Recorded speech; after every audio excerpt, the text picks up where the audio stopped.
Olá pessoal, você está no Falando Nisso, eu sou o Piero e hoje a gente vai falar sobre as joias do infinito. Você vai conhecer os poderes dela, a sua origem e também as suas limitações. Pois é, elas têm limitações e foi dessa forma que muitas vezes alguns personagens utilizaram essas falhas para derrotar o portador da manopla do infinito. Esse é o primeiro vídeo do nosso canal do YouTube que foi muito pedido lá na página do Instagram, então eu fico muito feliz em apresentar para vocês. Antes da gente seguir para o conteúdo, a Larissa tem um recadinho para vocês. Olá pessoal, eu vim dar um recadinho pra vocês. Se vocês gostarem do conteúdo desse vídeo e quiserem saber mais sobre as joias do infinito, sobre Thanos, sobre Vingadores, séries, filmes e muito mais, não deixa de seguir a gente lá no nosso Instagram, que a gente conta muitas curiosidades, histórias e muito mais. Eu tenho certeza que vocês vão curtir bastante. Então não deixa de entrar lá, vai estar aqui na descrição, no nosso Instagram Falando Nisso Oficial. Vocês vão curtir demais. Outro recadinho é para vocês também não deixarem de comentar nesse vídeo, porque a gente vai estar lendo alguns comentários no próximo. Então não esquece de comentar que o seu pode ser escolhido pra gente responder. É isso então, é com você, Piero.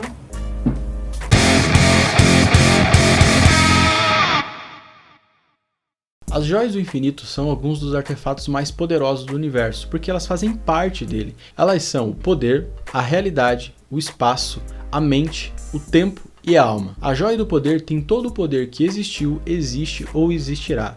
Isso significa que ela pode se equiparar a qualquer poder que possa existir, garantindo ao usuário sempre ser mais forte do que o inimigo que ele está enfrentando. A joia do tempo permite que o usuário congele o tempo, vá para o futuro ou vá para o passado, fazendo que ele consiga estar em todos os lugares ao mesmo tempo. A gema do espaço permite que o usuário tenha acesso a qualquer lugar do universo instantaneamente.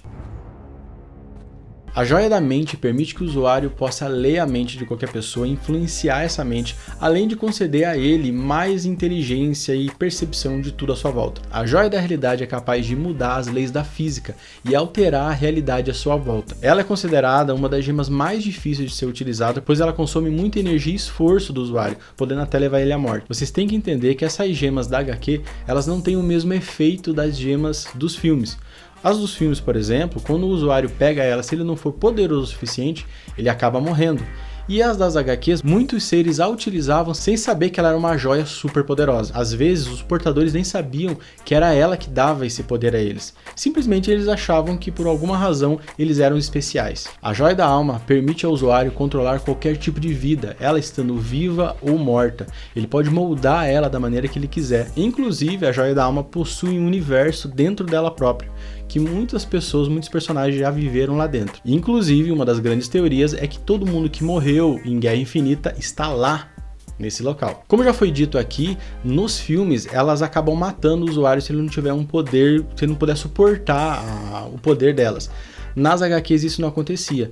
Então nos filmes, para eles poderem adaptar, eles inventaram um tipo de contenção, como por exemplo o Tesseract, que era a contenção de uma delas, o cetro do Loki. Todas elas serviam para que você pudesse manipular a joia sem sofrer todo aquele efeito. A manopla do infinito nada mais é do que um artefato utilizado pelo Thanos para que ele não sofra todos os efeitos de todas as gemas ao mesmo tempo. Então sim, se alguém pegar a manopla, ela era capaz de utilizar tranquilo sem explodir.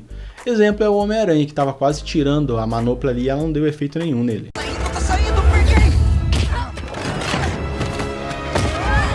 A manopla é utilizada na mão esquerda e nas HQs quem fez foi o Thanos, o que não acontece nos filmes. As joias têm uma característica muito particular.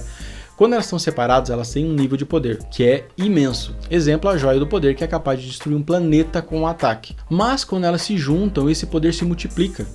Nas HQs diz que a joia do poder é capaz de aumentar o poder das outras, mas quando elas estão todas juntas, elas têm um poder muito maior, o que torna realmente o possuidor dela um deus vivo. Nas HQs, quando um portador utiliza a manopla, ele já consegue acessar todos os poderes dela, ele não precisa pensar, ou estalar os dedos, ou fazer qualquer coisa, ele simplesmente utiliza esse poder. Nos filmes isso foi alterado um pouco, talvez para poder nerfar um pouquinho o poder e ter as grandes lutas, que é que o Thanos agora, ou o portador dela, tem que fazer serrar o punho. Opa, com essa mão. Ele tem que serrar o punho para poder utilizar as joias, o que dá uma vantagem ali que foi até explorado nos filmes. Não deixe o punho dele fechar. Magia! Faz magia! Existe também uma sétima joia, que que essa joia é a consciência do ser que originou todas as outras joias. Essa joia, quando ela é unida com as outras, ela cria uma consciência, um pedaço dessa consciência desse ser que a gente já vai contar quem é. Como eu tinha dito, a manopla tem limitações. Exemplo, ela não afeta o Tribunal Vivo. O Tribunal Vivo é um ser cósmico que tem a função de julgar crimes cósmicos, né? Na HQ diz que a manopla não consegue afetar ele, mas na própria HQ, quando você está lendo ela, você percebe que outros seres também não são afetados. Vou dar um exemplo. Na hora que os Vingadores e todos os heróis chegam para enfrentar o Thanos, ele paralisa o tempo e ele mostra que se ele quisesse ele teria destruído todos, ou com um estalo de dedos, ou simplesmente matado um por um.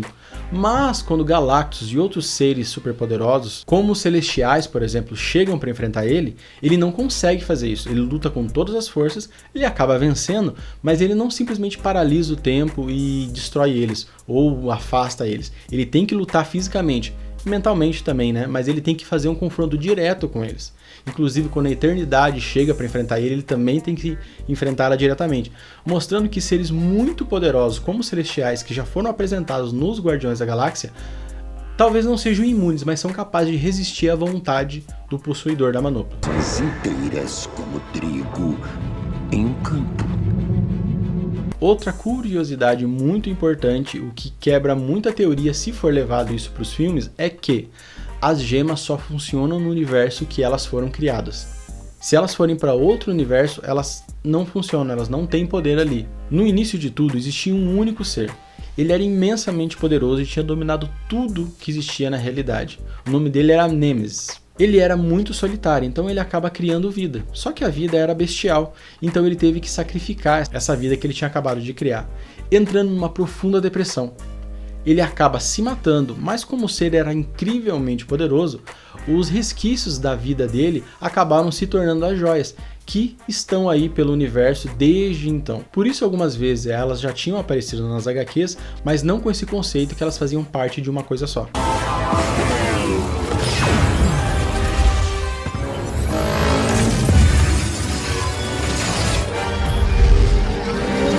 Agora que você está bem informado sobre as Joias do Infinito, a manopla, sua origem e suas limitações, agora eu acho que você está pronto para poder teorizar muito sobre Vingadores Ultimato. Se você gostou do vídeo, você se inscreve, dá um like, faz um comentário ali para dar uma força e lembre-se de entrar na nossa página do Instagram. Até mais!